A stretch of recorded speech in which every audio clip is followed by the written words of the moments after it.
আজি এতিয়া ৰাতিপুৱা 4টা বাজিছে। মই ইমান সোনকালে যাবলৈ ওলাইছোঁ এফালে।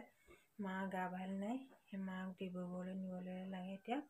গতিকে মই মা ঘৰলৈ গৈ আছোঁ আৰু মা বাকীখিনি যিখিনি ডক্তৰক দেখুৱাবলগীয়া হয়, বাকী যিখিনি হয় গোটেইখিনি মই আপোনালোকক দেখুৱাম। এতিয়া মই যাবলৈ ৰেডি হৈছোঁ।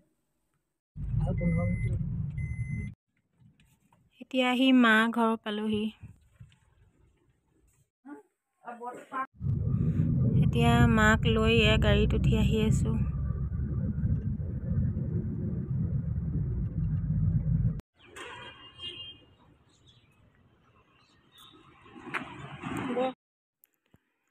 এতিয়া হোটেলতে অকণমান গৰম চাহ অকণ খুৱাই যাওঁ বুলি ভাবিছোঁ। বহুত কাহে ধৰি আছে।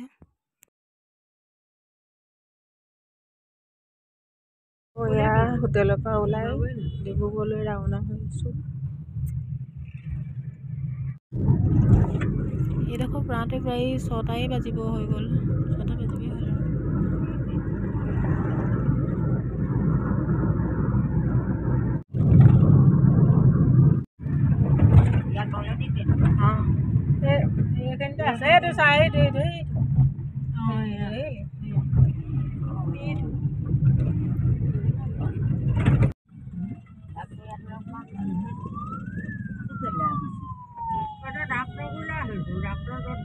এয়া ডক্তৰৰ ওচৰত পাইছোঁ, চেম্বাৰ পাইছোঁ। চেম্বাৰত নাম চাম লিখাই ল'ম। তাৰপিছতে আকৌ হস্পিটেল বেলেগকৈ আছে, তাত দেখামগৈ ডক্তৰক।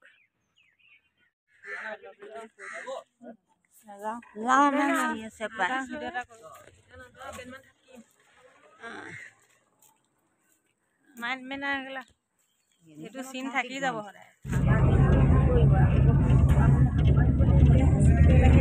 ডক্তৰক দেখুৱাবলৈ ইয়াত বহি আছে।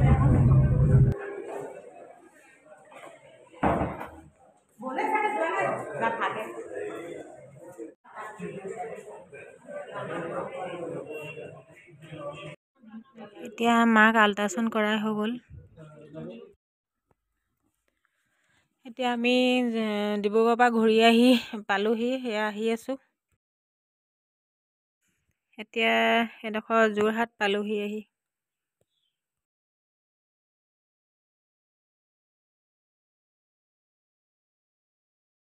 প্ৰায় ৰাতি 1টাই বাজিব হ'ল।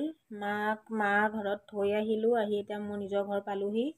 আৰু মা আচলতে ডক্তৰৰ মতে হাৰ্টটো অকণমান প্ৰব্লেম হৈছে বুলি কৈছে, কিয়নো মা এতিয়া বহুত বয়স হৈছে, 95 হৈছে যিহেতু, গতিকে অলপ দুৰ্বল হ'বই আৰু এইটো বয়সত।